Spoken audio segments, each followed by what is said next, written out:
With the rook can be a little harder than checkmating with queen because the king can attack the rook back.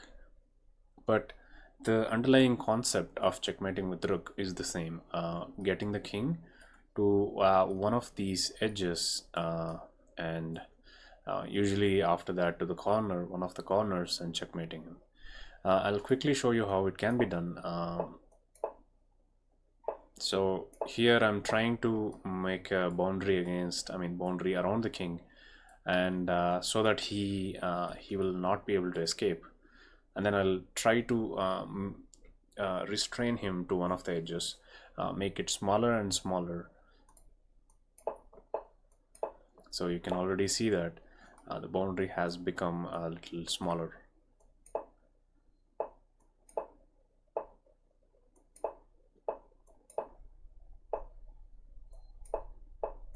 Okay, so now we have the king on the edge,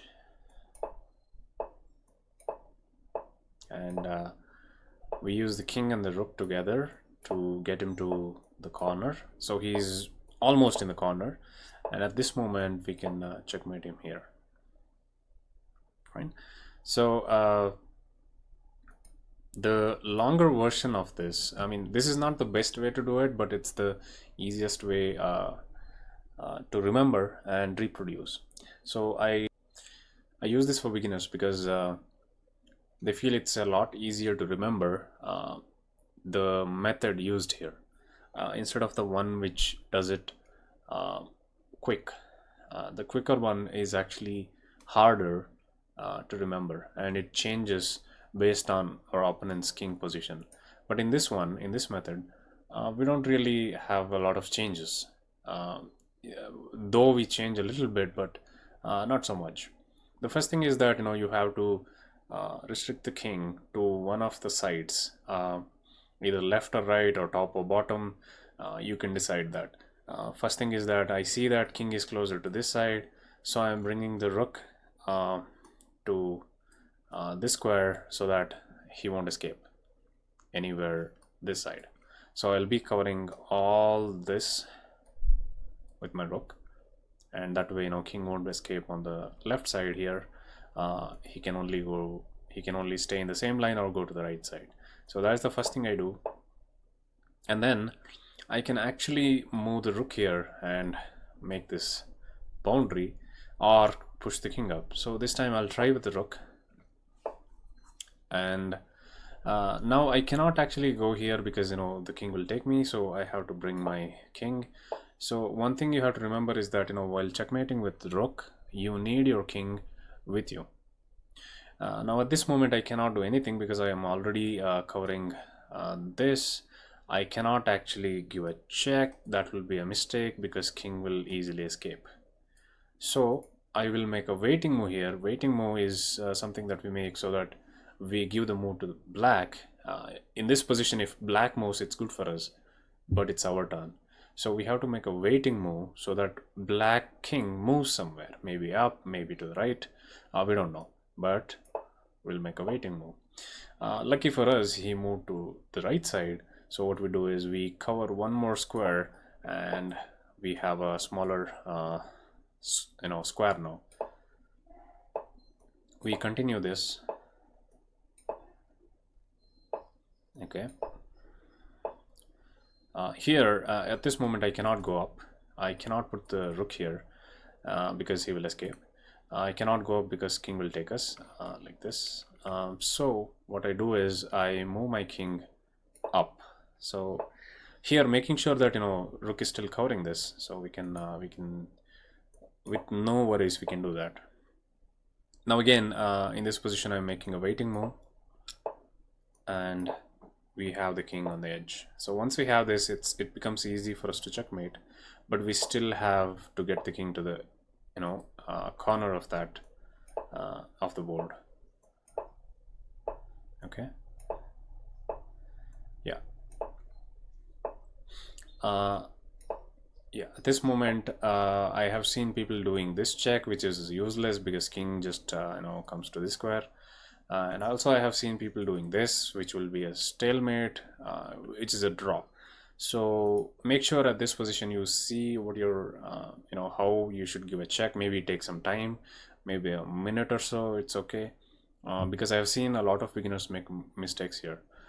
So you should be giving a check this way.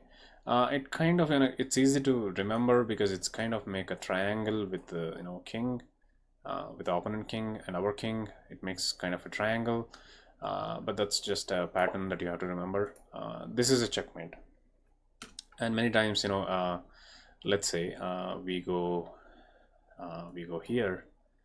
Let's imagine I change the sorry, I change the way it is happening. Okay, so let's say I go here, I go here, I go here. Okay, so in this position it is our turn to make the move. Now it does not seem like we can do anything because our king cannot go there or go here. We can do that, but it's of no use. We cannot give a check here, which will be a if our rook had support, it's a checkmate. But at this moment, king will just take us. So what we should be doing is a waiting move. Now the waiting move should happen so that king goes back to the square. We want the king there, not anywhere else. He shouldn't come back to these squares because we somehow pushed him to the corner. We don't want him to escape. Okay, so now what we do is we have to make a waiting move with the rook, not with the king here, because moving the king somewhere will we won't be able to checkmate if you move the king. We can move the king here, it's safe, but we will not get a checkmate. So one thing we can do is we can get the rook to we can use the rook for a waiting move. So we cannot give a check, he will escape. So let's bring him here and see what happens. This is actually the wrong move because king escapes to the square, which we did not want. So we change the waiting move. We should be doing the waiting move on this side somewhere, anywhere. I mean, you can actually go all the way here, that doesn't matter. So once the king goes there, you can come back and it's a checkmate, right? So there is another way of checkmating here.